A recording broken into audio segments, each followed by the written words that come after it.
ফোরিংটা হচ্ছে এই ফুলটা যে নিয়মে করা হয়েছে, ফোরিংটার পাখনা দেন হচ্ছে বডি, এগুলো কিন্তু সেম একই নিয়মে করা হয়েছে। তারপরেও আমি দেখিয়ে দিচ্ছি যেহেতু এটা একটু লম্বাটে শেপের।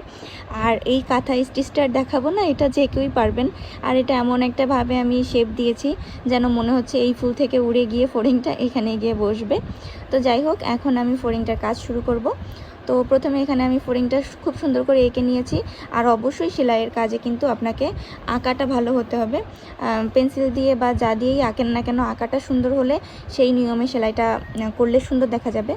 তো প্রথমে আমি হচ্ছে যে এখানে ফোরিংয়ের বডিটা করে নিব। তো তার জন্য প্রথমে আমি এইখান থেকে ফোরটা তুলব, এই যে। তো এখানে আমি অ্যাশ কালার নিয়েছি, আর হচ্ছে পাখনা দেওয়ার জন্য এই যে এই বেগুনি কালারটা দিয়ে কাজ করব। তো প্রথমেই হচ্ছে যে আমি এখান থেকে ফোর তুলে নিয়েছি। এখন আমি ঠিক এই মিডল বরাবর এইখানে ফোরটা আবার ছোট্ট করে এই যেভাবে করে তুলে নিব। দেন এই যে এইভাবে করে তুলে নিয়ে এখন আমি উপর দিক থেকে এখানে আবার সুইটা তুলে নিলাম। আর খুবই পাশাপাশি, আমি আগেও বলেছি, একদম পাশাপাশি কাজটা করতে হবে, মিশায় মিশায়।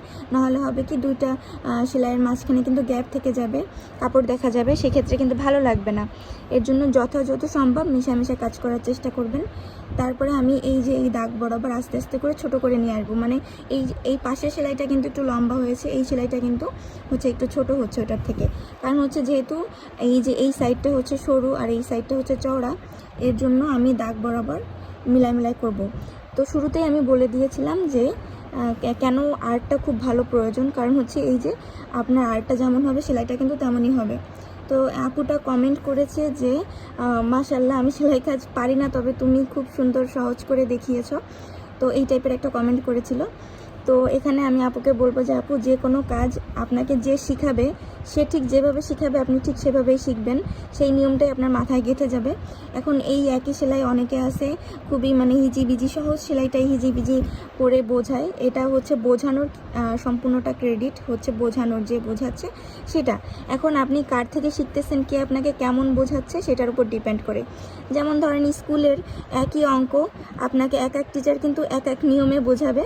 তো কারণ নিয়মটা আমাদের সহজ মনে হয়, কারণ নিয়মটা আমাদের খুব বেশি কঠিন মনে হয়। তো এইটাই হচ্ছে নিয়ম, যে আপনার সবার বোঝানোর ধরন একরকম থাকে না, আর জন্য হচ্ছে আপনার কাছে সহজ বা কঠিন মনে হয়। তো সেলাইগুলা কিন্তু খুবই সহজ, যে সেলাই আমি দেখিয়েছি এইটা এইটা এইটা সবই কিন্তু খুবই সহজ একটা নিয়ম। তবে এইটা হচ্ছে যে আপনাকে শেখার ধরনটা বুঝতে হবে, কে কেমন শেখাচ্ছে বা কে কেমন নিয়মে আপনাকে শেখাচ্ছে। তো যাই হোক, এই সহজ সহজ সেলাই দিয়েই কিন্তু অনেক সুন্দর সুন্দর কাজ করা যায়। তো এখানে আমি কথা বলতে